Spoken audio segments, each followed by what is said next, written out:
So all of that is my context and my introduction, and I truncated it a little bit tonight because I know that tonight's session is going to be a powerful one. It's going to be provocative in many ways, and I really want to save a majority of our time for this discussion with Yohuru. This happens to be an encore presentation. We did a very similar topic last year and sold it out as well, and heard from teachers for a long while afterwards that not just the conversation, but the associated materials, the PowerPoint, and most importantly, the context of tonight's topic is what they found most valuable for their teaching and learning. It strikes me that many of the things that we offer in this this kind of format are extracurricular, meaning you may or may not actually teach this in the curriculum. I hope you'll find and you'll see some very explicit connections with your curriculum, regardless of what state or what grade you teach. On the other hand, it also provides you with more confidence to navigate really complex topics. When your students walk into your classroom at lunchtime or between classes, you see them in the hallway, you interact with them in all those margins of your day. These are the kinds of topics that are on their minds. This is the vocabulary they're struggling to understand. This is the episode or the moment or the headline that they have at the forefront of their thinking, of their curiosity, of their concern. And I think sessions like tonight's really is meant to give you a much longer and deeper perspective so you can better navigate that with them and ultimately help them make better sense of the world that they live in. So I'm very pleased to welcome Yohuru Williams back with us tonight. He's a wonderful speaker and a good colleague and friend, and I want to encourage you again to really push to draw this into the particular work that you're doing and to ask the questions that you feel like you have. This is our dedicated 75 minutes to really explore this topic. Yohuru, I'm going to unmute you. I'm going to give you the mouse and welcome you back. How are things in Minnesota? They are snowy, but in a good way. How's everybody doing tonight? We're going to go ahead and get started. Andy, thank you for that wonderful introduction. This presentation really is geared for K through 12 teachers, but of course, if you teach introductory courses at university, there'll also be some nuggets in here that you'll be able to apply in your classroom. And just a word of preface, some of the images and other materials I've included in your document packet, so you have those as well. But if there's something that you see that you'd like to drill down on, please certainly forward those questions to Andy and we'll try to address them. So tonight we're talking about Black Lives Matter in historical context. And we begin with this very provocative cartoon that pictures the shadow of slavery, the long shadow of slavery, America's original sin, behind Uncle Sam, and this idea that at the same time that Uncle Sam is looking back at slavery, that long shadow of inequality continues to haunt the United States socially, economically, and politically. And that will be the context for our discussion tonight. I'll be taking a lot of my commentary from, not sure why that's not working. Let's see. So one thing I've noticed here, just to sort of say this up front, and again, as a conversation, I don't mind being transparent with our audience, not to get too in the weeds, but you've got essentially two screens open, my PowerPoint on my machine and your GoToMeeting panel. And sometimes if one is in the forefront, it turns your mouse off. So make sure that you're on the PowerPoint and you'll be able to advance it. Let me do that. Perfect. There we go. Thank you, Andy. So a little background material on me, and a lot of the presentation tonight is taken from my book, Rethinking Black Freedom, Rethinking the Black Freedom Movement, which was published by Routledge. And it's not, most of that book really is about a reimagination of the civil rights and Black power movements of the 1950s and 1960s, but done so in a way that contemporizes those movements. And again, that'll be a lot of what we're talking about today. I want to begin by saying, because we don't have a lot of time, that rather than give you an in-depth lecture, I'm going to offer you some reflections on the importance of this history. And I see anytime you can put the Supremes up on the PowerPoint, you go for it. The music, of course, of the 1950s and 1960s is so evocative of so much of that history. And we'll talk a little bit about how you can incorporate music into your discussions today. But honestly, I just wanted to put Diana Ross up here for this. I want to begin with James Baldwin, who said quite provocatively that the world changes according to the way people see it. And if you can alter even by a millimeter the way people look at reality, then you can change it. And this in many ways encapsulates what I hope that most of you will take away from this session, at least in terms of talking about these issues with your students. that ultimately what we're trying to do is to get them to reimagine the way that they think about history and how it impacts their contemporary moment. And to that end, tonight I'll be talking about Black Lives Matter as a movement, but I'll also be talking about what I like to call Black Lives Matter moments. And we'll spend some time unpacking that in just a second. But go back to Baldwin at various stages, because really this is the crux of what I hope you'll be able to take away tonight. With Baldwin having said that, it's interesting that we find ourselves in a moment right now where everyone's talking about Oprah Winfrey's speech at the Golden Globes and how she invoked history to talk about historic injustice toward women and women of color in particular. People were deeply struck by her reference to Recy Taylor and Rosa Parks and others. It's interesting that that's happening this year, because last year we were all regaled by President Trump as he visited the National African American History Museum in Washington, D.C., and commented, I'm sure most of you will remember this, "I'm very proud now that we have a museum on the National Mall where people can learn about Reverend King, so many other things. Frederick Douglass is an example of somebody who's done an amazing job, is being recognized more and more. I noticed Harriet Tubman, Rosa Parks, and millions more Black Americans who made America what it is today. Big impact." Now, I'm not going to comment on the fact that I think that the president may actually believe that Frederick Douglass is still alive. But what I will say is that this is an important example of a Black Lives Matter moment. And I say that because just like what happened with Oprah's speech, sometimes history comes into our present consciousness, and it's an opportunity to reflect on the importance of African American history and what that history has represented in a couple of pretty concrete ways. Number one, what it reflects for a people and a culture that, for the most part in American history, has been marginalized, but also what it reflects in terms of the deepening of American democracy. And part of the response to President Trump last year wasn't just rooted in the fact that he seemed to be so ignorant of African American history, but this recurrent theme, and this also came up in some of the response to Oprah Winfrey, that so many people are surprised at how little we know about African American history, and yet how seminal that history has been to American democracy. Having said that, here's a great cartoon that you can use in your classroom from 2008, because as we find ourselves in this Trump moment, and we'll talk about the context for that in just a second, in 2008, cartoonist Adam Zyglis was trying to capture the historic moment represented by the election of the nation's first African-American president, Barack Obama. And what I love about this cartoon is that Adam Zyglis is really playing with the history to bring people to a conclusion about the significance of that moment. Now, you could look at this and you could simply say, well, I see a school bus and Barack Obama's at the front of the bus, so Adam Zyglis is really trying to get us to think about Rosa Parks. He's kind of using the image of Barack Obama at the front of the bus to really bring up or make this connection to Rosa Parks. But I would ask you to think a little bit deeper about what kind of bus it is, because of course it's a school bus. And so what Adam Zyglis is doing here is asking us to reflect on two really pivotal moments in American history. Not just Rosa Parks at the front of the bus, but the decision of the United States Supreme Court in Brown versus Board of Education the year before. It really is those two incidents: the Supreme Court's decision in Brown, in which the court mandated that separate but equal in education would no longer be the law of the land, and the Montgomery bus boycott, which introduces direct action protests, or at least heightens responses to direct action protests that we associate with the civil rights movement. And Zyglis is really trying to make the case in this particular political cartoon that Obama, in some sense, embodied the legacy of those two movements. I'll talk about the problems with that in just a second, but I think it's a fitting place to begin. Because as we think about that, and we think about our moment with what happened last year, in terms of the election of President Trump, and I'm not trying to be political and talking about Trump, but I do want to say that in many ways, for many people, what Trump's presidency represents was a repudiation, in some sense, of that Obama moment. And what you saw in some of Trump's supporters and the backlash against President Obama, I actually wanted to go back one, was what this great book, Jason Sokol's There Goes My Everything, gets at. Now, Sokol wrote this book about 10 years ago now, and it's called There Goes My Everything, White Southerners in the Age of Civil Rights, 1945 to 1975.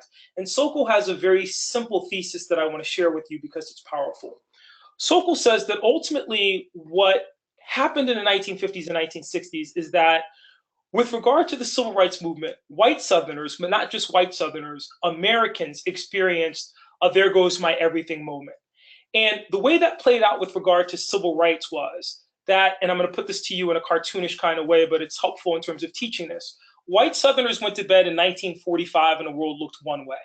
There's no civil rights plank in the Democratic Party. There are no black people playing baseball, Jackie Robinson.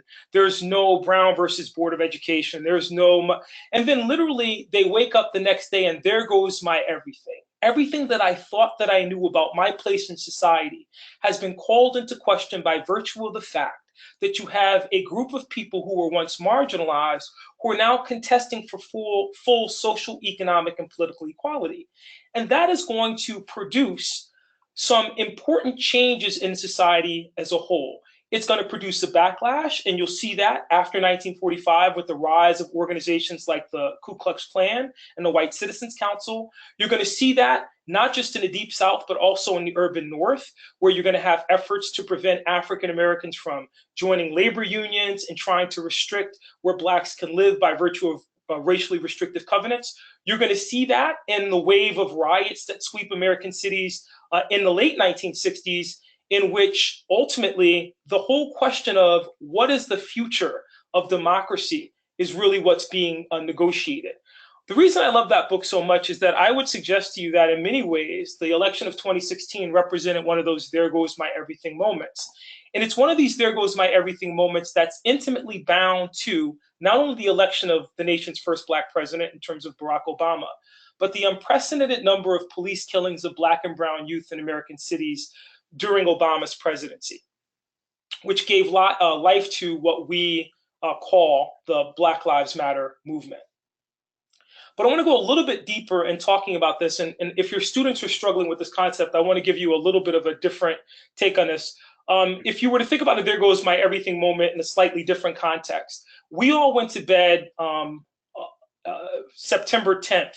And the world looked one way, and we got up September 11th, and literally there goes my everything. Everything that I thought I knew about my security at the airport, about when I would retire, about America's place in the world was challenged by virtue of that moment. And we're still dealing with the residual impacts of 9/11.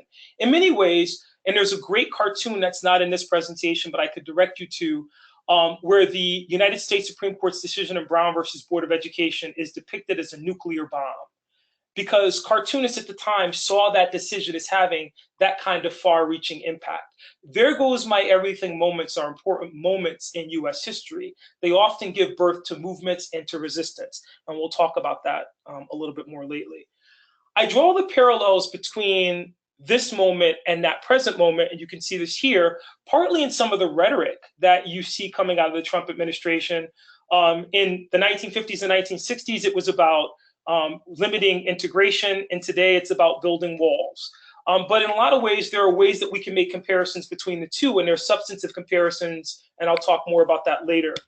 But it also can be encapsulated in popular culture. So I want to take you not to the 50s and 60s now, but to 1970 and the debut of Archie Bunker's Place. If you think about the theme song to Archie Bunker's show, it was all about Archie Bunker from Brooklyn, New York, not from the deep South, or excuse me, from Queens, New York. So he's not from the deep South, but here's this working class white guy who's reflecting on the way things used to be when things were great. And I want to share these lyrics with you because I think they're powerful, and it's a great way to show students how popular culture sometimes can capture the angst of a moment. But boy, the way Glenn Miller played songs that made the hit parade, the most important line, guys like us, we had it made. But who were the guys like Archie? White working class. Those were the days. I think this is interesting because, again, our students live so much in the present that they sometimes don't see the historical antecedents of things that they're dealing with. I love this line, and you knew who you were then. Girls were girls and men were men.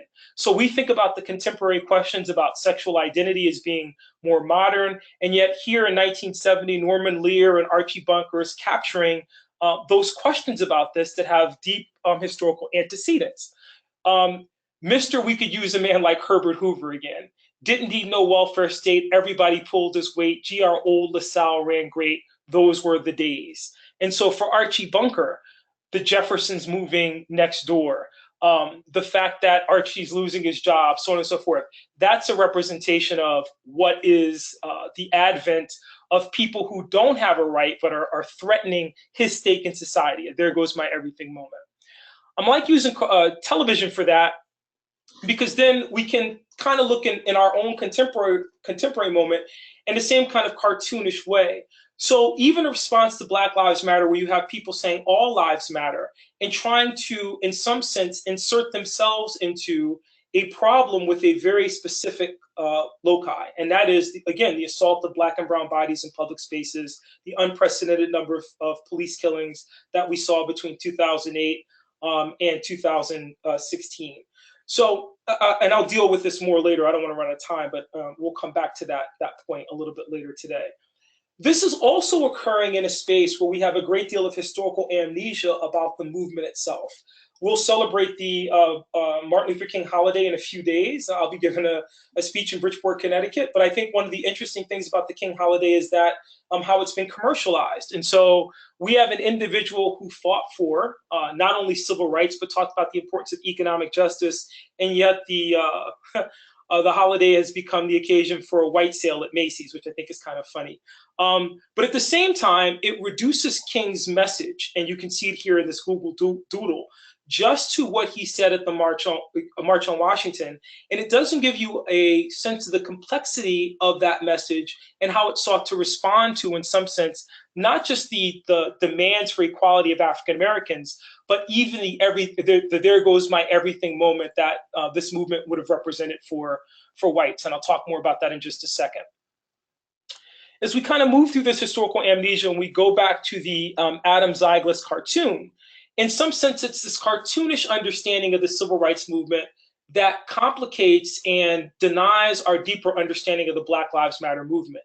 If we assume that the civil rights movement was only about electing a Black president and having a Black person sit at the front of the bus, we kind of miss out on the deeper political and economic and social component to that movement. In fact, it's part of the way that scholars have been reimagining the movement. And I share with you, well, I'm going to do these two very quickly, just in terms of talking about this historical amnesia. Many of you will remember in 2010, conservative talk show host Glenn Beck talked about reclaiming the legacy of the civil rights movement. And I wasn't the only person kind of wondering what exactly he meant by that.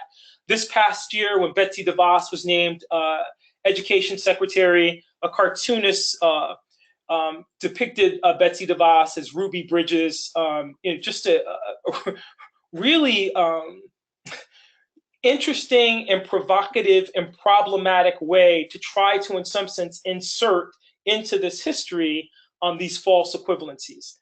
Now, the problem with that, at least in terms of how we're thinking about this large writ, historians have been dealing with for a long time, but I want to draw your attention to a great article that was published in 2005 by Jacqueline Dowd Hall at the University of North Carolina, in what she was laying out the tenets of what we call the long civil rights thesis. And part and parcel of what she was saying, and I want to share this with you because it's powerful, she says there's some problems in the way that we've thought about and taught the civil rights movement. She says, first and foremost, by confining the civil rights struggles to the South.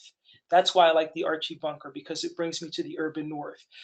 That's why I like the Archie Bunker, because it moves us out of the context of just talking about Bull Connor and Birmingham.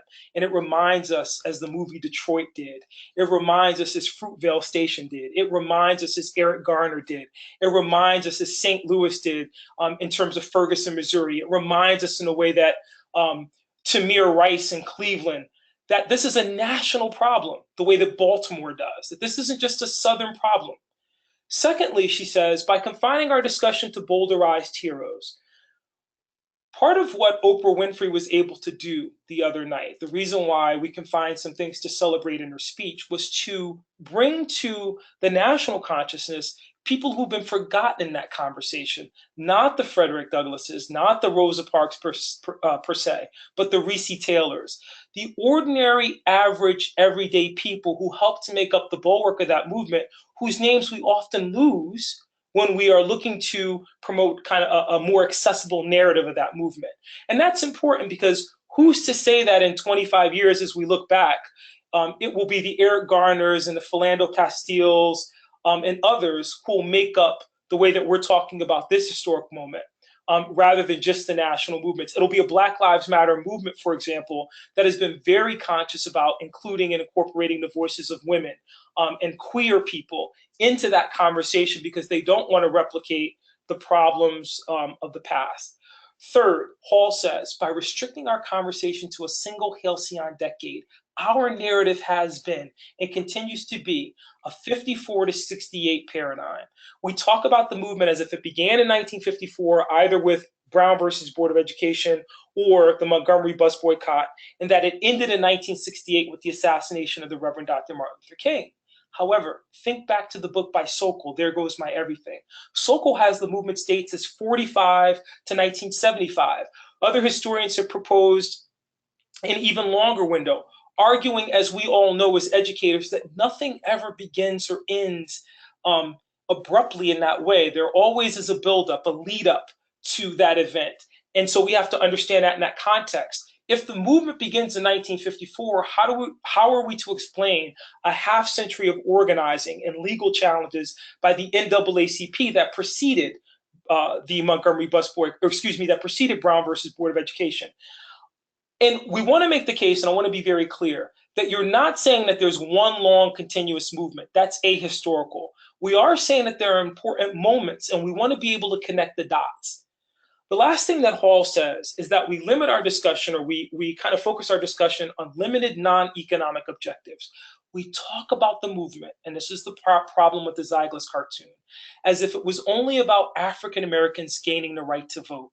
If that's the case, then that cartoon makes sense, because the ultimate triumph of that movement would be the election of Black elected public officials. So Harold Washington in Chicago, or Maynard Jackson in Atlanta, or Barack Obama in Chicago, and ultimately as president of the United States. But what that leaves out is the economic issues that King and others were raising with regard to the movement. Think about Dr. King's final book, Where Do We Go From Here, Chaos or Community, in which he wrote, "We've made a grievous error in the way that we talked about civil rights because we focused so singularly on access and opportunity. We missed an important grain of consistency that runs across racial barriers, although they're very important and need to be eradicated. And that is, what good is it to have the right to eat in a restaurant if you can't afford anything on the menu? Civil rights without economic justice are dead rights. What good is it to have the right to go to college if you can't afford tuition? Civil rights without economic justice are dead rights." In this context, Hall concludes by saying that by working within the framework of this kind of accepted master narrative, what we do is ensure the status of the classical phase of the civil rights movement as a triumphal movement and a larger American progress narrative, which we're comfortable with, and yet it undermines its gravitas. It prevents one of the most remarkable mass movements in American history from speaking effectively to the challenges of our time. It limits it in time, and it doesn't help us to see the connections between 1968 and 2018. Hey, Yohuru, let me interrupt you just briefly for a quick question. And, I think it's sort of a powerful piece between what you're sharing now and the ways I'm imagining all of the teachers who are going to take this and integrate it somehow in their teaching. And I heard you comment on the ahistorical problem, the challenge of suggesting that this long view was there in those moments. And so I guess my question for you is, how much of a sense do you get that the primary actors, even if they're anonymous, even if they're everyday people that we don't know their names of, they're not the iconic figures of our history books, what is your sense that that those primary actors were aware of, how their moment of action or decision or consciousness connected with what we're saying? So if part of tonight is to draw that long line in context, has this always been the challenge in this movement? It has been, and in fact, I'm going to give you a couple of really concrete examples of that. Some people were hyper aware. I'll give you a good example is Homer Plessy. We all know, because we teach it, that was a contrived case, that Homer Plessy and Albion Tourget and the community there in New Orleans knew that they wanted to challenge Louisiana's Separate Car Act.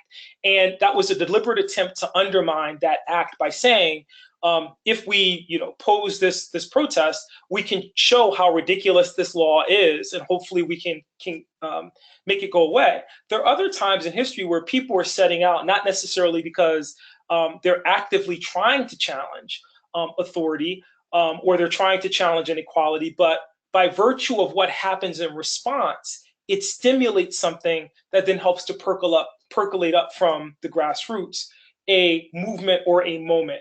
Michael Brown is a good example of that. Michael Brown himself, the killing of Michael Brown in August of 2014, would have been just another police killing if you didn't have this community of activists coming together in Ferguson and saying, we're not going to leave these streets until we get justice for Michael Brown.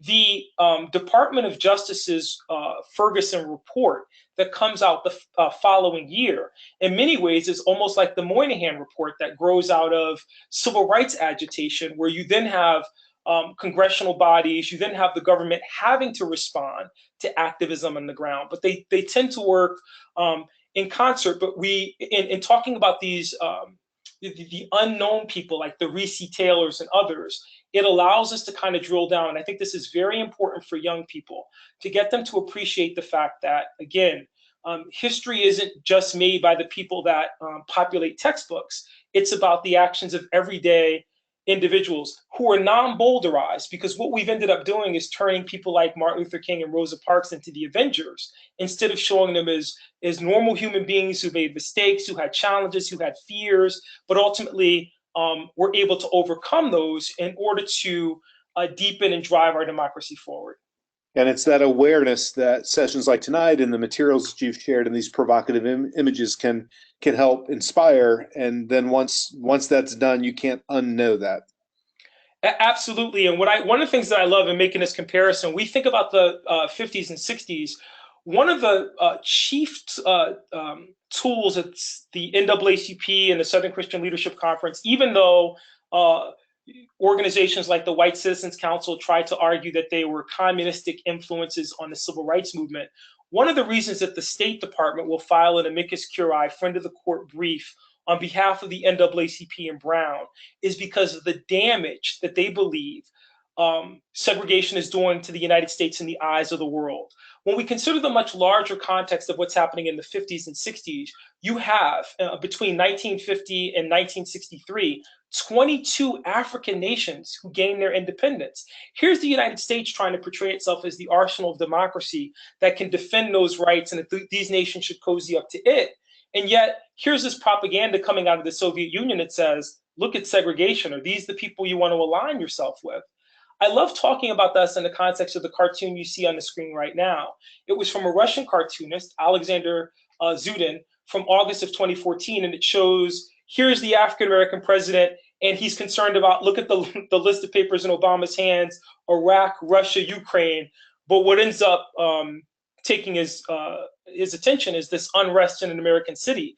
The racial dimensions of this weren't lost on me, but it's a great teaching moment in a lot of ways because it helps to make that case. I hope that's clear. If anybody has questions about that, I'll go back to it, but I did want to move on. But I did want to. Thank you. Yeah. So I want to share with you the framework of my good friend Rhonda Williams, who says that one of the ways that we can get at this, because one of the critiques of the long civil rights movement was offered by scholars Sundiata Shishwa and Clarence Lang, who argued that you have to be careful with this, because if you get into this thing of trying to talk about one continuous movement, then you're going to have people making the case that the civil rights movement began when the first 20 Africans got dropped off at Jamestown. That's ahistorical, and we don't want to do that. What you want to do, though, and they say then if everything is everything, nothing is nothing. That undermines social movement theory, so on and so forth. But one way that we can understand this is the way in which Rhonda Williams does, and that's by echoes of the past. It's not necessarily that history repeats itself, but that it echoes. And in the echoes of the inequalities that we see in earlier decades, we can recognize commonality and opportunity to discuss why we haven't traversed those chasms. I'll talk more about that right now. Related to Rhonda Williams, let me give you a good example. Everyone is talking about Ta-Nehisi Coates' book, Between the World and Me. What a lot of people don't realize, and this is kind of a good example of this, Ta-Nehisi Coates is taking that title, Between the World and Me, from W.E.B. Du Bois's The Souls of Black Folks. If you look at Coates' title here, Between the World and Me, we go to W.E.B. Du Bois, of Our Spiritual Strivings, 1903, the first chapter, he says, between me and the other world, I need my students to understand that Ta-Nehisi Coates in 2017 is in conversation with W.E.B. Du Bois in 1903 about the inequalities that deny opportunity and equality to people of color in the United States. I want to share with you what Du Bois wrote, and I think you'll find this powerful because in many ways it resonates in our own time. Du Bois wrote, "Between me and the other world, there is ever an unasked question, unasked by some through feelings of delicacy, by others through the difficulty of rightly framing it. All nevertheless flutter around it. They approach me in a half-hesitant sort of way, eye me curiously or compassionately, and then instead of saying directly, 'How does it feel to be a problem?' they say, 'I know an excellent colored man in my town,' or 'I fought at Mechanicsville,' or 'Do not these Southern outrages make your blood boil?' At these I smile or am interested or reduce the boiling to a simmer, as to the occasion may require. To the real question, 'How does it feel to be a problem?' I answer seldom a word."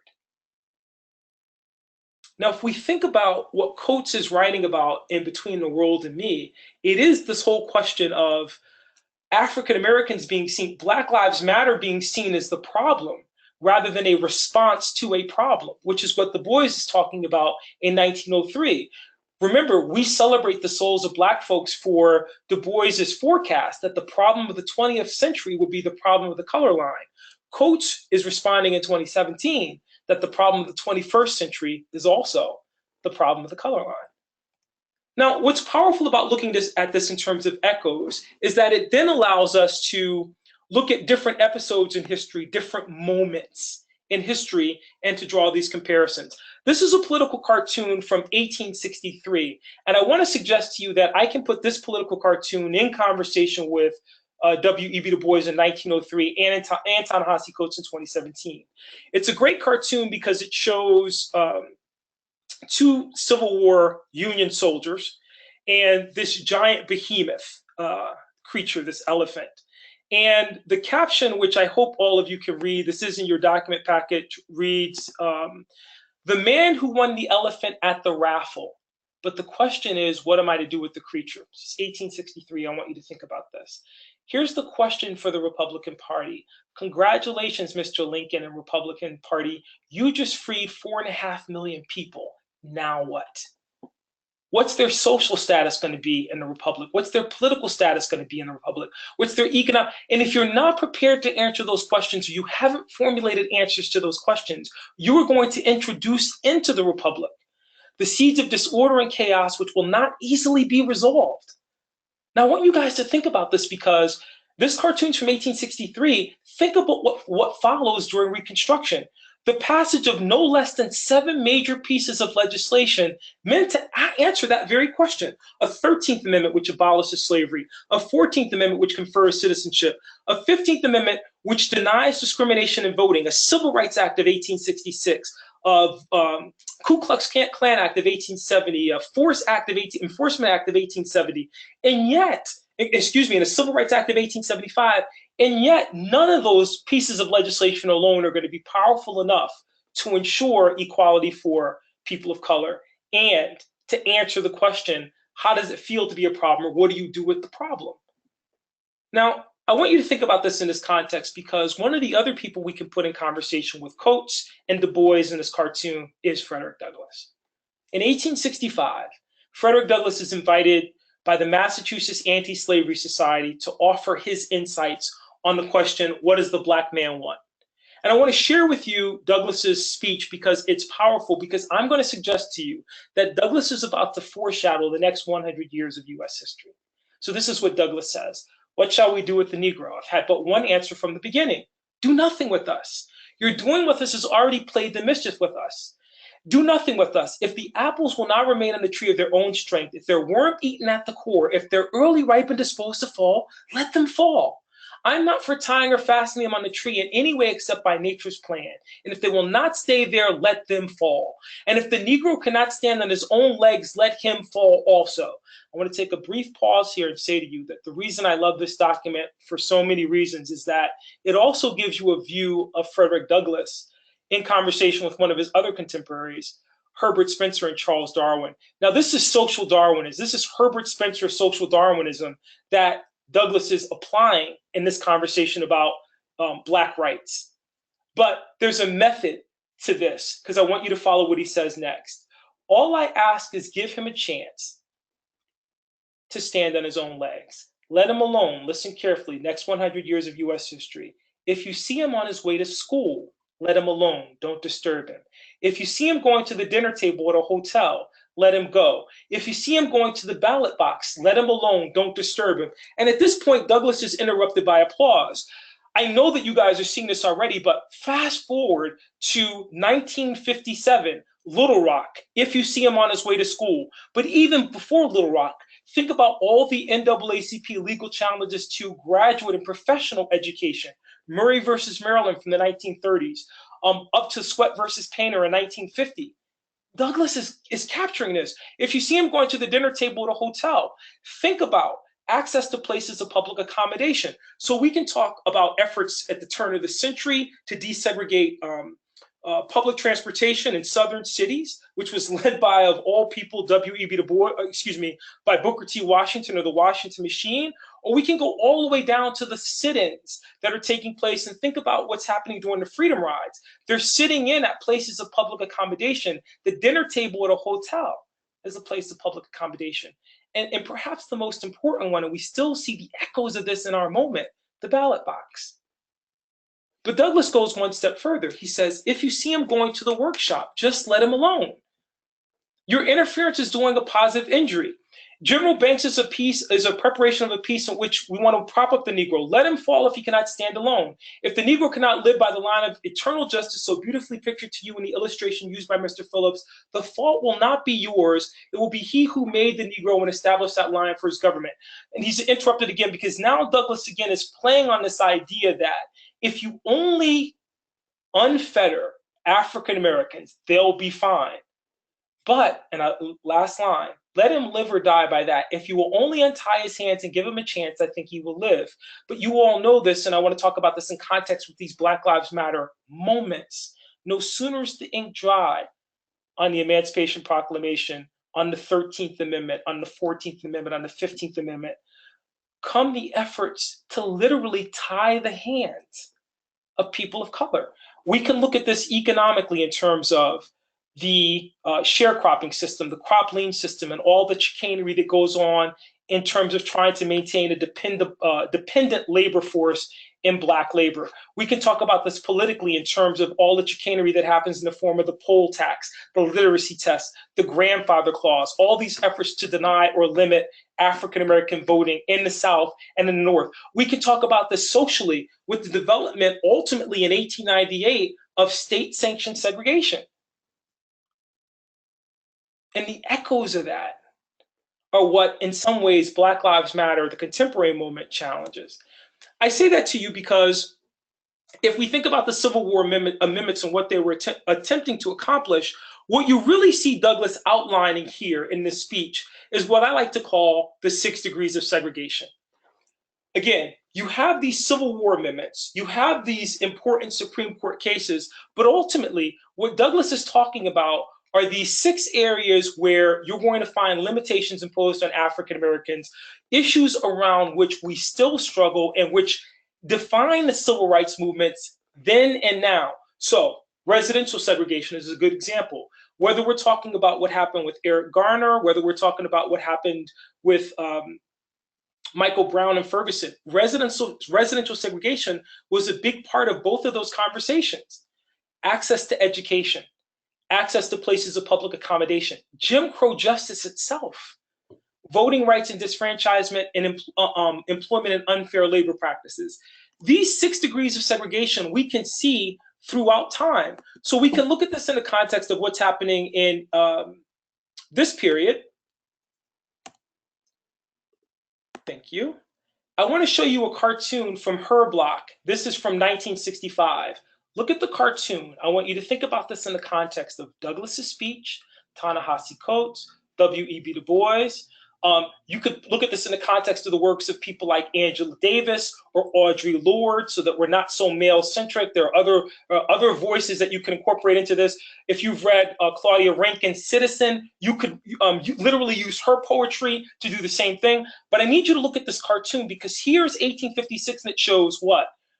Restricted housing, school restricted, public accommodation restricted, job opportunities restricted, and it has a white gentleman pushing a black gentleman off the sidewalk, and it says, and remember, nothing can be accomplished by taking to the streets.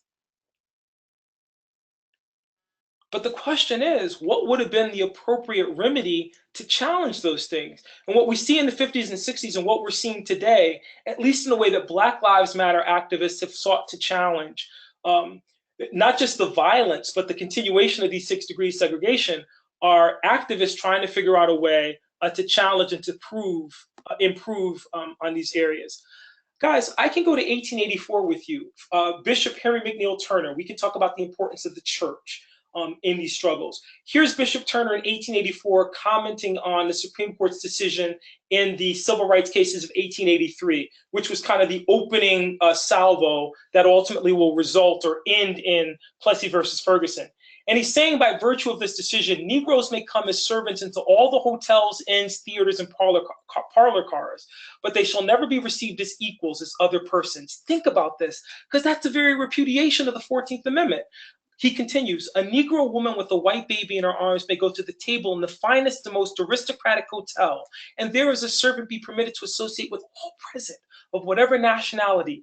The same woman, unaccompanied by said baby, or coming without the distinguished rank of servant, is given to understand that she cannot enter. And what is more, by the Bradley infamous decision, may be by force of arms prevented from entering. The irony that Albion Tourget and Homer Plessy were trying to make is that if a seat is a seat on a trolley car, and you start distinguishing based on race, then if somehow black blood was going to taint these spaces, then the servants wouldn't be able to come. But the fact of the matter is that this was done to deny equality to people of color. I love this because at the end you have Henry McNeill Turner saying, talk about the Dred Scott decision. It's a molehill compared to this obstructing Rocky Mountain to freedom. And he's talking about the civil rights cases of 1883. If we move forward, I want to do a little bit of historical fingerprinting. If you've read my book, Teaching U.S. History Beyond the Textbook, you know I talk about historical fingerprinting in that book. But I want to take Henry McNeill Turner. I want to take that Herb Block cartoon. I want to take the Archie Bunker intro. I want to take Frederick Douglass, and I want to put them in a contemporary or more contemporary song and connect them to Stevie Wonder. Many of you hopefully know Stevie Wonder's song, Living for the City, and I'll talk about this in just a second. But this idea that here's Henry McNeill Turner talking about the Deep South, but what happens as African Americans leave the South in search of better opportunity in places like Baltimore, Maryland, and Ferguson, Missouri, and think about the legacy of the Black Panther Party for self-defense, Oakland, California, and as they're migrating north, Chicago, so on and so forth. What do they encounter? Susie King Taylor, a Black educator and Army nurse, one of those ambiguous lives, people we don't know, but who ultimately had a big impact on history. Here's Taylor talking about moving to Boston and what she experienced in Boston. This is from 1902, the year before Du Bois' Souls of Black Folks. Living here in Boston, she writes, where the Black man is given equal justice, I must say a word on the general treatment of my race, both in the North and the South, in this 20th century.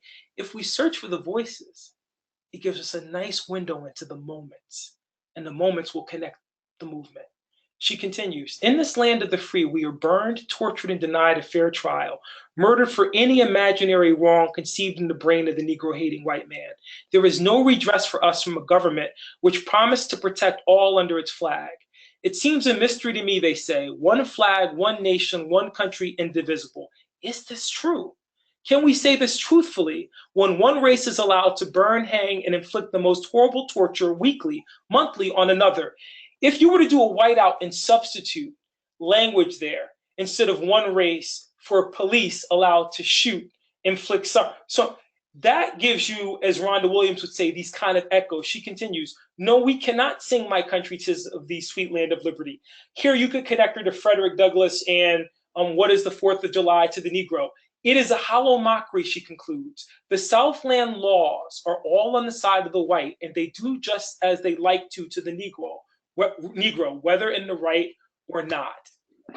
Guys, I want you to think about this because I can give you Susie King Taylor, but I can also give you another powerful woman, Mary Church Terrell, who'll be deeply involved with the formation of the NAACP. Here she is talking about the nation's capital in 1906. Remember, we're talking about moments, echoes, shadows of the past. She writes, "For 15 years, I've resided in Washington. While it is far from being a paradise for colored people, when I first touched these shores, it's been doing its level best ever since to make conditions for us intolerable. As a colored woman, I might enter Washington any night a stranger in a strange land and walk miles without finding a place to lay my head, without finding a place of public accommodation, unless I happen to know colored people who live here or ran across a chance acquaintance who could recommend a colored boarding house to me. I should be obliged to spend the entire night wandering about." Guys, I want you to think about this for just a second, because if you saw the movie Jackie Robinson, one of the things that they showed, which I thought was very accurate, when Jack and Rachel first went down to train with the Dodgers, Jack couldn't stay in a hotel. He had to stay in the home of a Black family. They did a good job of capturing the historic relevance of this. I'll give you a contemporary example that's always resonated with me. When Michael Jordan's father was killed, many of you will remember this, and Michael Jordan left the sport of basketball. One of the reasons that when Jordan left, one of the things that people know is his father was murdered. His father was murdered sleeping in the back of his luxury car. And people said, why is the father of Michael Jordan sleeping in the back of his luxury car and making himself vulnerable in this way when he could have afforded a hotel at the finest hotel? He must have just been cheap. But you have to remind people that James Jordan, Michael's father, grew up in a world where there was no expectation for a person of color to find. And that those wounds, because wounds produce narratives, they don't just go away. They're real. She continues, "Indians, Chinamen, Filipinos, Japanese, representatives of any other dark race can find a hotel accommodation if they can pay for them. The colored man alone is thrust out of the hotels of the nation's capital like a leper." And then finally, it brings us to the 6 degrees of segregation in music, and I'll give you Stevie Wonder here. Think about if you were in class, if you were to take, you've dealt with this Frederick Douglass document, you're looking at the Herb Block cartoon, and then you get Stevie Wonder in 1980. Wish I could play this song for you. I'm damn sure not going to sing it. But I want you guys, as I'm reading these lyrics, to think about where you could insert these 6 degrees of segregation. Is Stevie Wonder talking about residential segregation? Is he talking about lack of access to public accommodations? Is he talking about lack of education or denial of education? Is he talking about unfair labor practices? A boy is born in Hardtime, Mississippi, surrounded by 4 walls that ain't so pretty. His parents give him love and affection to keep him strong, moving in the right direction, living just enough for the city. His father works some days for 14 hours, and you can bet he barely makes $1. His mother goes to scrub the floors for many, and you best believe she hardly makes a penny. Guys, if these echoes, these shadows, this wound wasn't real, I shouldn't be able over time to find these moments and connect them in these ways that are very powerful. His sister's Black, but she is shown enough pretty. Her skirt is short, but Lord, her legs are sturdy. To walk to school, she has to get up early. His brother's smart. He's got more sense than many. His patience long, but soon he won't find any. To find a job is like a haystack needle, because where he lives, they don't use colored people. And if you know this song, it's when they leave Mississippi and move to New York City, the son does. And he gets caught up in something, and he's arrested, and there's that famous where he's thrown in jail. It's like, get in that cell. And then Stevie ends the song by talking about him coming out and dealing with basically environmental injustice, because he's walking in and after being in jail in 10 years and ingesting the smog of New York City. It is a powerful teaching tool that gives you those 6 degrees of segregation that you can connect to these things. Let me give you one last example of this, at least as we're talking about this. We could talk about Plessy versus Ferguson. Here's some great images, but I want to drill down on what I mean by the difference between a movement and a moment, because I've been talking about moments. Oprah Winfrey gave us a moment the other day. And a moment is just a minute, a portion, a point in time, an instant that we can compare. A movement is a series of organized activities working toward an objective, an organized effort to promote or attain an end. And while some of the people who experienced moments will wind up being part of movements, the two don't always work. But if we're teaching in terms of moments, it gives us a greater opportunity to ask our students to reflect at various times in the semester. This is the Black Lives Matter moment. Let me give you a good example of this.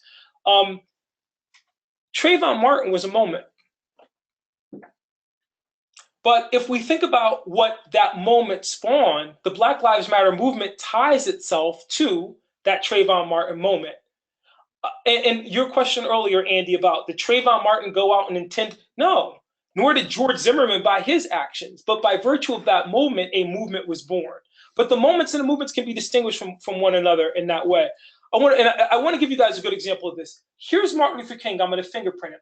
On the eve of the Montgomery bus boycott, a young 26-year-old Martin Luther King has the unenviable task of trying to convince the people of Montgomery to stay off those buses. I want to read to you what he says because King is going to give you my movement moment thesis here. He says to the audience that night, "We're here in a specific sense because of the bus situation in Montgomery." And people are testifying, "Yes, Reverend, preach. We're here because we're determined to get the situation corrected." But then he says, listen carefully, "This situation is not at all new. The problem has existed over endless years." That's right, Reverend. "For many years now, Negroes in Montgomery and so many other areas have been inflicted with the paralysis of a crippling fear." Yes, sir, on buses in our community. That's right. On so many occasions, Negroes have been intimidated and humiliated and oppressed because of the sheer fact they were Negroes. That's right, but listen to what he says next. And I love this for my students. "I don't have time this evening," he continues, "to go into the history of these numerous cases. Many of them are now lost in the thick fog of oblivion, but at least one stands before us with glaring dimensions. That was the case of Rosa Parks." All of us, when Trayvon Martin was killed, could have talked about cases from the 80s, James Byrd or 90s or 2000s, James Byrd in Jasper, Texas, or Yusuf Hawkins, but the fact of the matter is, the case that stood before Americans in August of 2014 was Michael Brown. Guys, I want to say this to you because I want you to think about a couple of things here in relation to this. Here are some political cartoons and images from 1868. This one's from Philadelphia. On the left, it shows a black man in a trolley car, a rail car, being insulted by white passengers in a trolley car. The other one on the right is from Washington, D.C. It shows a woman insulting a black woman sitting in a D.C. passenger car. And in 1868 from Memphis, Tennessee, a handbill that's announcing that blacks are going to be riding in passenger cars. This is what King meant by, and I love this when he says, "I don't have time this evening to go into the history," but I like to tell my students, he knew the history. That history is important because then what it allows us to do is to connect moments. Let me do this one very quickly. Everybody knows Rosa Parks. Very few people know Elizabeth Jennings, who refused to give up her seat on a segregated trolley car in New York City, not in 1954, but in 1854. And we have Elizabeth Jennings' deposition. I want to share this with you because it's going to give us Andy's point about, well, how aware were these people? Elizabeth Jennings didn't get up in the morning and decide that she was going to make history. I got to read this to you. It's powerful. She writes in her deposition, she said, "Sarah E. Adams and myself walked down to the corner of Pearl and Chapman Streets to take the Third Avenue cars. I held my hand up to the driver and he stopped the cars and we got on the platform where the conductor told us to wait for the next car. I told him I could not wait as I was in a hurry to go to church.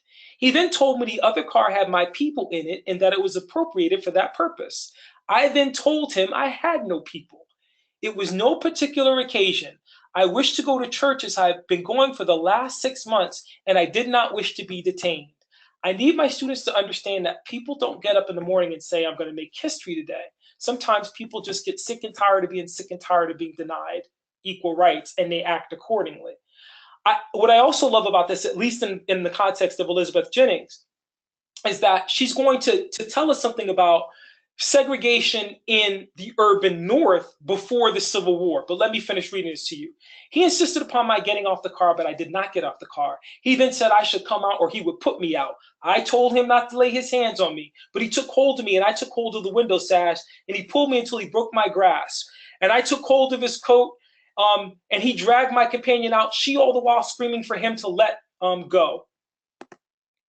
Oops. Went too far. He then ordered the driver to fasten his horses, which he did, and come and help him put me out of the car. They then both seized hold of me by the arms and pulled and dragged me flat down on the bottom of the platform so that my feet hung one way and my head the other, kneeling on the ground. I screamed murder with all my voice, and my companion screamed out, "You'll kill her, don't kill her."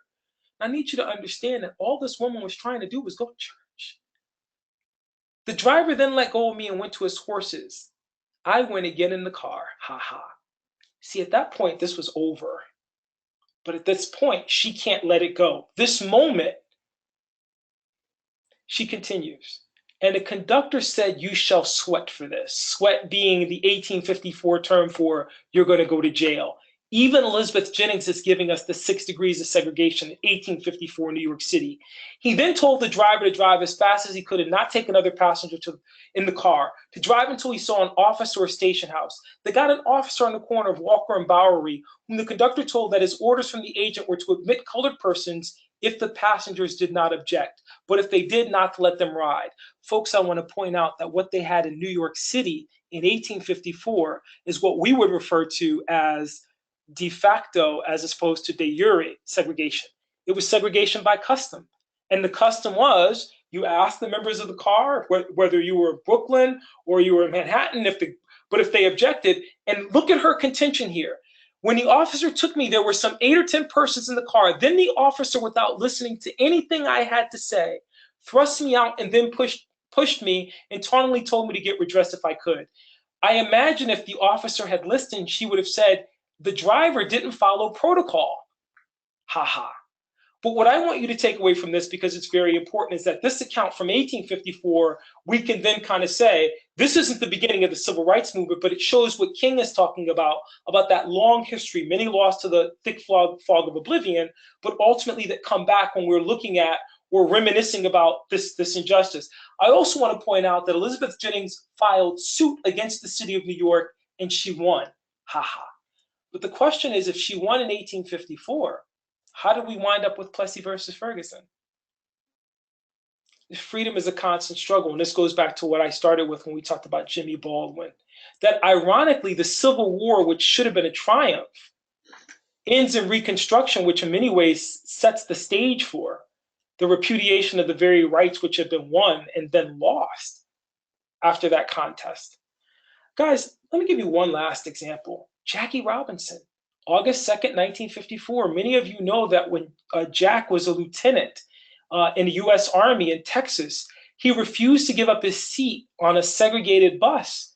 And he was nearly court-martialed for his actions. In fact, and Branch Rickey knew about this, Jack claimed that the driver, even though they were on an Army base, the driver demanded that Jack remove himself to the back of the bus. Jack said there's supposed to be no segregation on Army bases. The driver called the police. The police arrested Jack, the military police, claimed that Jack cursed at him. Jack went to the court-martial proceedings and said, look, I never cursed those officers, and more importantly, this was the law, and he was ultimately exonerated. But I want to point out that if Jack Robinson is found guilty and court-martialed, there ain't no integration of the Dodgers that takes place. But he also gives us this kind of long, and I talk about this in the Ken Burns documentary if you've seen it. Anytime you can shamelessly drop a plug for something you're in, go for it. Guys, I also want to go back to this whole idea of wounds producing narratives. Because if we think about Trayvon Martin and we connect that to Emmett Till, it's not because we're making a lazy comparison between the deaths of these two young people, but we're talking about the echo of the wound. And when we look at that in that context, and we take something like Colin Kaepernick and why Colin Kaepernick is kneeling, that's the lesson that I need my students to understand by the actions that Colin Kaepernick takes. Colin Kaepernick is not a hero just because he took a knee. It's what Colin Kaepernick means to invite us to remember that makes that action so important. Guys, I want to point out to you that even in this conversation, this large conversation about police brutality, Jimmy Baldwin, if you've seen the documentary, I'm Not Your Negro, James Baldwin also talked about police brutality. He wrote in 1965, similarly, the only way to police a ghetto was to be oppressive. None of the commissioners, Kennedy's policemen, even with the best will in the world, have any way of understanding the lives. Ha ha. None of Commissioner Kennedy's policemen, even with the best will in the world, have any way of understanding the lives led by the people they swagger about in 2 and 3s controlling. Their very presence is an insult and would be, even if they spent the entire day feeding gumdrops to children. They represent the force of the white world, and that world's real intention are simply for that world's criminal profit and ease, to keep the black man corralled up here in his place. The badge, the gun, the holster, and the swinging club make vivid what would happen should his rebellion become overt. I want you to think about that in context to the cartoon that is on your right, Daryl Cagle, that shows, and think about this in terms of Ferguson, as we saw police officers in a Midwestern city outfitted with the surplus weapons from the Gulf War, policing black communities, unarmed protesters, and people asking, why are people so fearful of the police? And that cartoon encapsulates it. But again, Baldwin is making the case for us that that's not new. He continues, rare indeed is the Harlem citizen, from the most circumspect church member to the most shiftless adolescent, who does not have a long tail of police incompetence, injustice, or brutality. I would say all this to you, and I'm not saying it tonight in a way to be detrimental to police. I'm saying it in a way to emphasize this concept of wound-producing narratives and a long history. That what will the last 2008 to 2016 yield, the last 8 years, in a way that our young people are thinking about police. The businessmen and the racketeers also have a story, and so do the prostitutes. And this is not perhaps the place to discuss Harlem's very complex attitude towards black policemen, nor the reasons, according to Harlem, that they are all nearly downtown. I mean, Baldwin captures the complexity of all that. I'm running out of time, so I'm going to sprint a little bit here. But guys, I think that if we look at this in the context of the National Council for the Social Studies core democratic values, when we talk about Black Lives Matter, this is a very good place to put the Black Lives Matter movement's platform up against and to evaluate and measure really if they're talking about things that at their core we view as being essential to American democracy: life, the pursuit of happiness, liberty. So if we think about Sandra Bland in Texas or Raynette Turner in New York, it was the loss of liberty for something as simple as being pulled over for a traffic infraction and then being thrown in jail for a weekend and not being able to afford bail that cost these two women their lives. Justice, popular sovereignty, truth, common good, equality, diversity, these are all things that by their very nature are called into question when the criminal justice system fails, but by extension, when the system as a whole doesn't seem to value, and I go to the very first thing in that very first cube, the life of its citizens. Guys, don't lose me here. The long night. But I would suggest to you that American tragedies have always been born of a repudiation of core democratic values. How come it takes 127 dead girls in a Triangle Shirtwaist fire in order to get occupational safety pushed through? Why do we have a love canal? When we talk about, today, Flint, Michigan. Why do we look at the tragedy that was Hurricane Katrina or gun violence in this country, the Scottsboro? At the core of American tragedies, from Trayvon Martin to Christina Green, from Reconstruction to Hurricane Katrina, from homelessness to gun violence, they're all a repudiation of these core democratic values in some tangible way. How is that connected to Black Lives Matter? How is that connected to our conversation about movements? Think about the language, ensuring domestic tranquility. I want you to look at this image of Life magazine. Life magazine from July 28, 1967. It shows 12-year-old Joe Bass Jr. shotgunned by police for looting. Ironically, this was Newark, New Jersey, because again, we got to see the national scope of this. Life called it the predictable insurrection. Why? How did anyone not know that the nation was on course for that type of eruption in 1967? Ironically, Joe Bass Jr. did not die. So Life magazine recorded erroneously, mistakenly, that he died, but that image became a powerful statement about what is the meaning of Black life when you can shoot it, who clearly is a 12-year-old, for looting. I want you to take a look at the other image here, and it shows a young man running down the street with National Guardsmen running after him. I want to point out that that image, when it came out, was scandalous, but I want to also point out that at least those were National Guardsmen in 1967 that were brought into places like Detroit and Watts and Newark. And By the time we get to the by the 2000s, those are the police who are decked out. Again, two images, 67, 2014 in Ferguson. And ironically, somebody had a sense of humor, because I don't know if you can read what that mailbox says, but somebody either has a sense of humor or saw the NWA movie. Moving forward. Guys, when I say that we're talking about a repudiation of core democratic values, I want to present two images for you. One is Tiananmen Square in 1989. The other one is Ferguson in 2014. And I would suggest to you that those images are powerful because at their core, they call into question the way that we think about totalitarian regimes and the way that we think about our own democracy and the complexity sometimes when we don't live up to those values. And I say this, guys, because think about Flint, Michigan. I love this. Is water a human right? Truth, the government and citizens should not lie. In Flint, Michigan is a good example. I like to use this with my students. I think it's really, really powerful. I don't know. Thank you, Andy. There we go. We talk about justice. This is one of those core democratic values. On your right, you have, in Flint, Michigan, you get 93 days to a year in jail and a $500 fine for wearing your pants in the sag. That's what this is meant. But the question is, what's the penalty for polluting the water? A relatively simple solution to the sag is to simply tell someone to put their pants up, not to incarcerate them. I mean, this is the work of people like Heather Thompson and others, and that's part and parcel of the conversation here in terms of this repudiation of core democratic values. As I wind down here, guys, I want to show you two other images.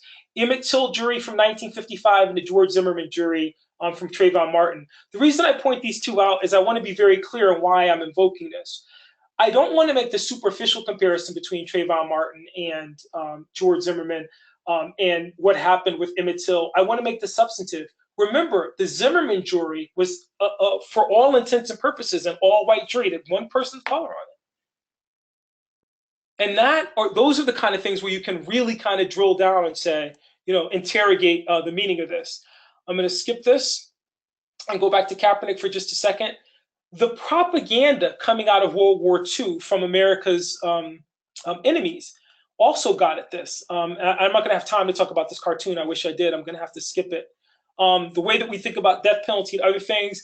I want to, though, go back to Colin Kaepernick in this way. And these are a series of very interesting images that kind of play with this notion.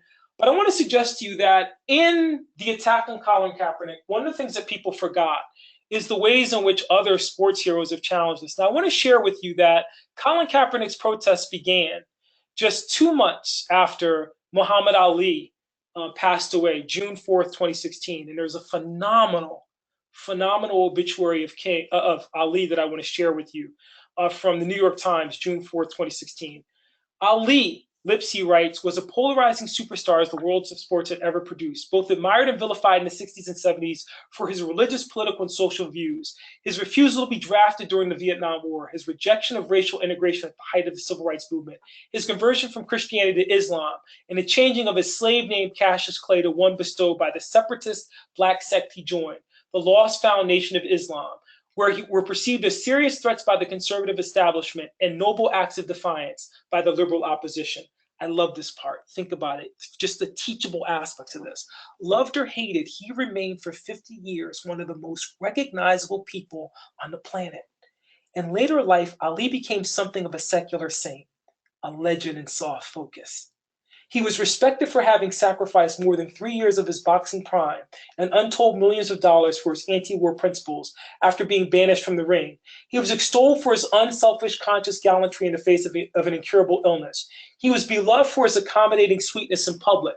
But the point is that people forgot the defiant Ali who took advantage of a moment and in that way has become identified with the Black Power movement. I say that to you folks because if we look at a Muhammad Ali timeline from my elementary teachers, from my middle school teachers, Ali is born in 1942 at the height of segregation in the United States. So this is 3 years before even Jason Sokol's talking about the kind of breakdown that we associate with World War II. Ali wins his championship in 1964, shortly, around the same time of the passage of the Civil Rights Act of 1964. He dies in 2016 at the height of a Black Lives Matter movement. I want you to think about that in terms of everything that we've talked about tonight and how even Ali's life can give us a timeline that says, let's look at the fits and starts in terms of how we talk about racial justice and Black Lives Matter moments. Remember, part of Ali's no Viet Cong ever called me the N-word was a repudiation of his own homeland's inability to protect Black lives. Guys, I say this to you because I love this cartoon by Pat Bagley, June 7, 2016. I think this is great for kids. Ali was the greatest not because he was world champ, but because he was always the challenger. And in a lot of ways, what we're seeing in Colin Kaepernick and in Black Lives Matter is a challenger. We think about the 6 degrees of segregation. The things that have produced victories have always been people who have challenged. And residential segregation, the people that had the courage to challenge, education, so on and so forth. And so when we talk about the Black Lives Matter movement, I want to say that I think it's helpful for us to help young people think about this in terms of movements versus moments. And I'll give you a good example. No one would ever suggest that Dr. King ever said, hands up, don't shoot. But I love this image because I would suggest to you that the movie Selma came out at this, shortly before Eric Garner's killing. And Jimmy Lee Jackson was a Black Lives Matter moment, part of a movement, as was Eric Garner. We think about Jimmy Lee Jackson. He was the African-American gentleman who was killed. And it was his death that led to the marches or the attempted march over the Edmund Pettus Bridge, which ultimately would result in the passage of the Voting Rights Act of 1965. But the reason I want to raise that for you tonight, and I don't have a lot of time to deal with you, is the speech that Dr. King gives at Jimmy Lee Jackson's funeral. And what King says repudiates the society as a whole. I want you to think about this in the context of everything we talked about tonight. King spoke. A state trooper pointed the gun, but he did not act alone. Jimmy Lee Jackson was murdered by the brutality of every sheriff who practices lawlessness in the name of the law. He was murdered by the irresponsibility of every politician from governors on down, who has fed his constituents the stale bread of hatred and the spoiled meat of racism. He was murdered by the timidity of a federal government that can spend millions of dollars a day to keep troops in South Vietnam and cannot protect the rights of its own citizens seeking the right to vote. He was murdered by the indifference of every white minister of the gospel who's remained silent behind the safe security of his stained glass windows. And he was murdered by the cowardice of every Negro who passively accepts the evils of segregation and stands on the sidelines in the struggle for justice. King called into question the entire society in that. And ultimately, the core of his message is Black Lives Matter. Jimmy Lee Jackson mattered. I don't have time to deal with this one, unfortunately, but I am going to. These are really great. You guys are missing great stuff. I do want to try to wrap up here, at least in terms of talking about these Black Lives Matter moments. Shirley Chisholm, we talk about Barack Obama being the first African-American to run for the presidency. Certainly Hillary Clinton's run was impressive, but the first woman to mount a serious challenge for the presidency was Shirley Chisholm back in the 1970s. And I love what Shirley Chisholm said about her condition, because she said, I was the first American, and the language here is important, citizen, to be elected to Congress in spite of the double drawbacks of being female and having skin darkened by melanin. When you put it that way, it sounds like a foolish reason for fame. Listen to her. In a just and free society, it would be foolish. That I am a national figure because I was the first person in 192 years to be at once a congressman, Black, and a woman proves, I think, that our society is not either just or free. In using her words, because I want to put her in conversation with Oprah. That's, for me, when my kids come in talking about Oprah Winfrey, I want to talk about Shirley Chisholm. The Reese Taylor conversation might be productive, but the Shirley Chisholm Black Lives Matter moment gives me a range of things to talk about in terms of politics, society, and culture. I don't have time to do Booker T. Washington, but a lot of you teach him. But these are all good examples of actually, I'm going to go back to this very quickly.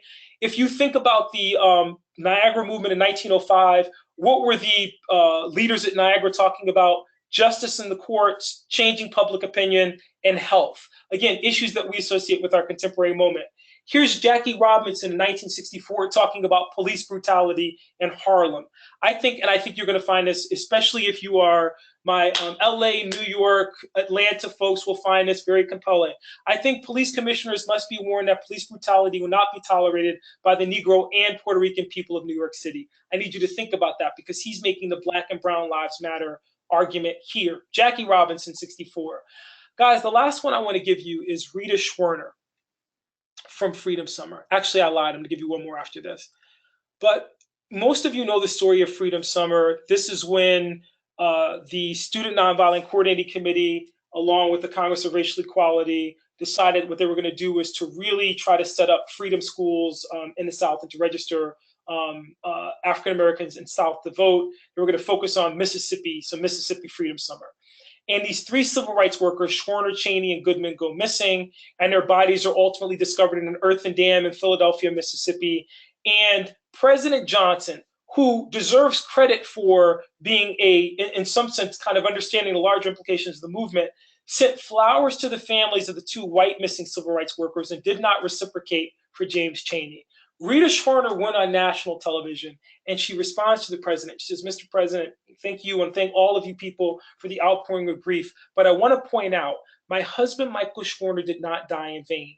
If he and Andrew Goodman had been Negroes, the world would have taken little notice of their deaths. What is she saying? She's saying Black Lives Matter in the same way that King was saying Black Lives Matter, in the same way that Susie King Taylor was saying Black Lives Matter. She continues, after all, the slaying of a Negro in Mississippi is not news. It's only because my husband and Andrew Goodman were white that the national alarm has been sounded. I love that because it'll give us our last couple of slides here. If we think about the contemporary and these two protesters who held up these signs that made national news, is his life worth less than mine? And that image of Schwerner, Cheney, and Goodman from the FBI document. And we can think about someone like Marcus Garvey, 1922. I'm just going to skip these, asking these kind of pivotal questions. The Black Panther Party asking these pivotal questions. Let me end last two slides with an episode, an event, a moment from 1968 associated with the killing of King.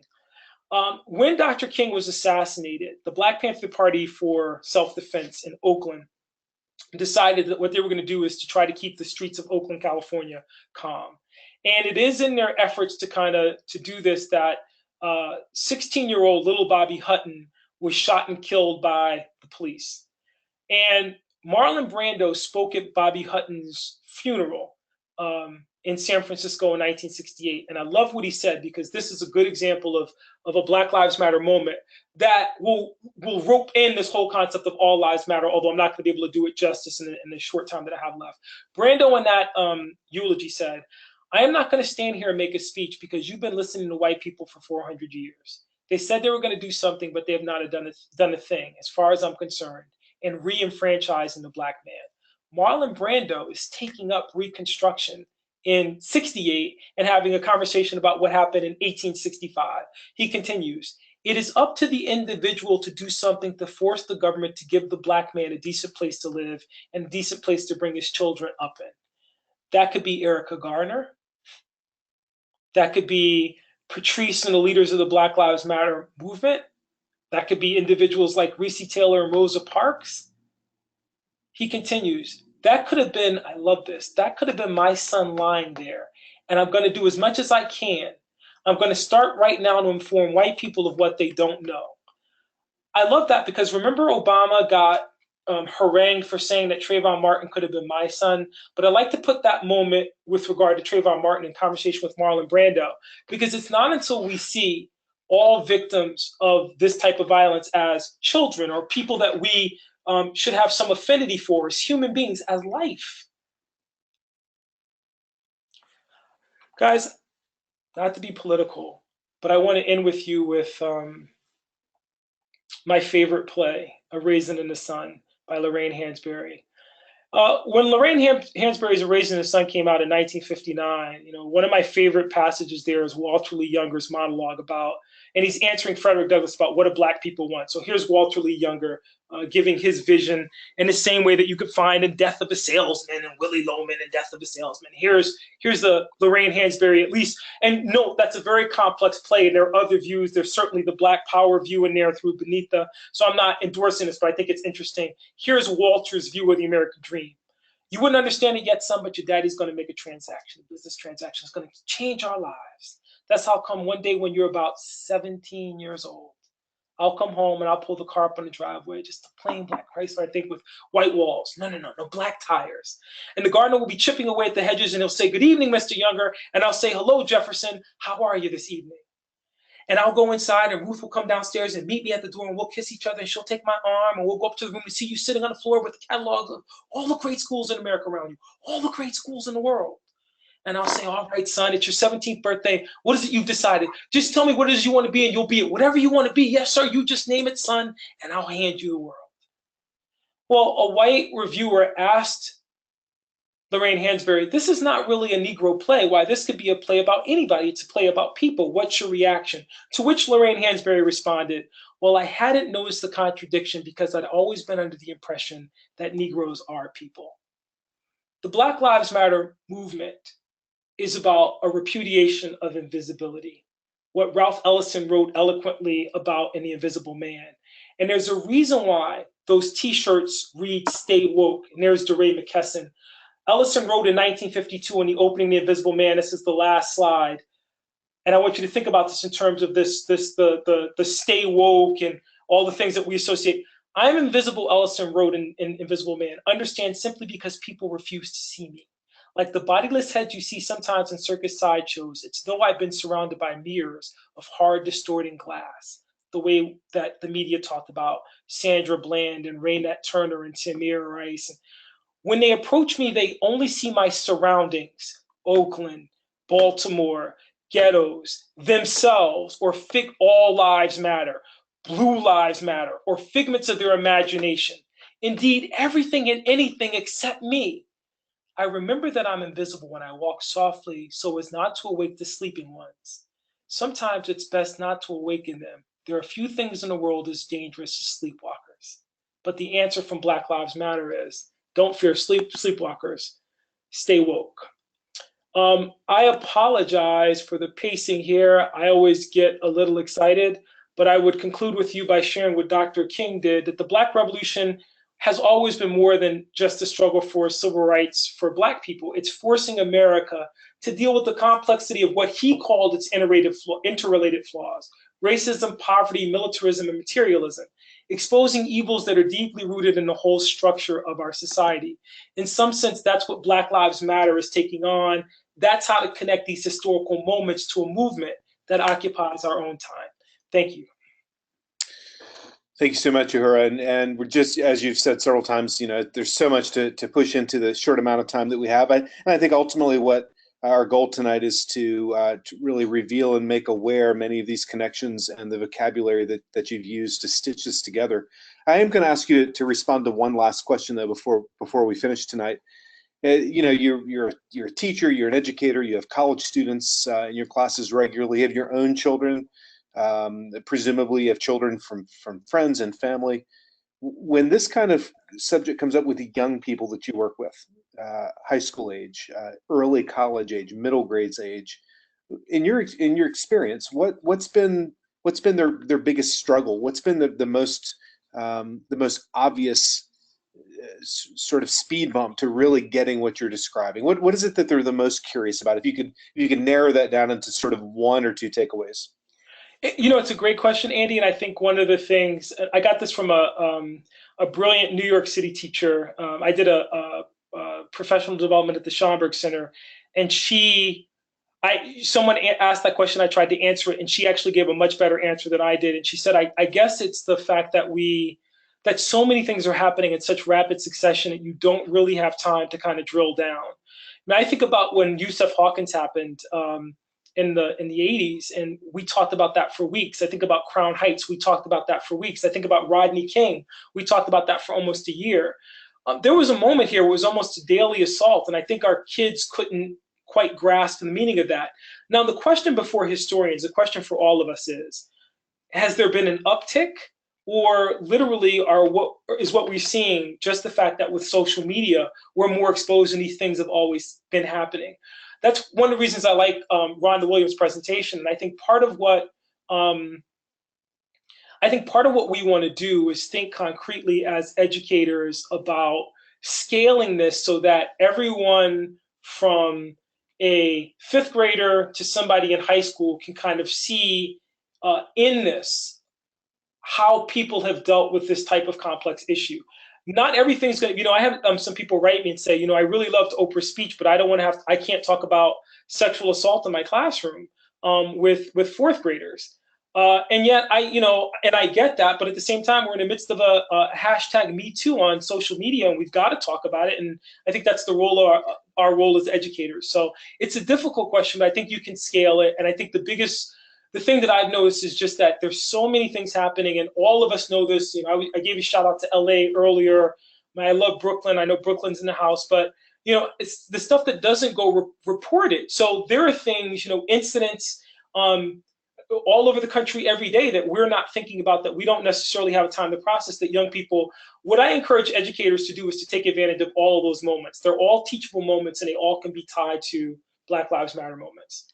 And maybe as importantly, those moments have happened throughout time, and so we can look to the past as a blueprint or as a some kind of clear guide to help us understand, to decipher these things are so complex when they're in the present tense. Absolutely. Again, thank you so much for joining us tonight, and I want to thank all of our attendees and our audience for joining us for this very provocative conversation. You will have access to the PowerPoint and to a recording of tonight's webinar, and I would highly encourage you to go back through, to slow things down, to really spend some time looking at the primary sources with essentially Dr. Williams' annotation in the background. It might be interesting too to share some of this with your students in your classes, and I would certainly encourage you to find ways to cut this up and remix it as you want. Please keep aware of all the things that we're doing here at the National Humanities Center. Our social media feed is a great place to see what's happening. Twitter is a very active place to see upcoming events. And don't forget to do your evaluation tonight, which will then provide your certificate. We have several more webinars this year that might be of interest to you based on what we discussed tonight. On February 28th, we'll be working with Fitz Brundage from University of North Carolina on Confederate monuments and the contested civic space in the United States. And then just the week after that, March 8th, we'll be working with Heather Thompson. You heard mentioned Heather just a moment ago. Her book recently and her work in mass incarceration in America will be the focus of that March the 8th session. Many of our webinars are filling up quickly, so please take a moment, go to our website, sign up for these free resources, and we would love to see you in the future. Next week, in fact, January 18th, we have about 13 seats available for a very interesting conversation with Ed Balasane from Duke University on the history of fraud, business fraud in American capitalism. It's titled Suckers and Swindlers, and it'd be a great way to sort of take a look at the underpinnings of the business and capitalistic American culture that we live in. Thank you again so much for joining us tonight. Take a moment to do your evaluation. Reach out and touch base with us via Twitter or email anytime. And hopefully we'll see you next week at the Humanities in Class webinar series. Good night.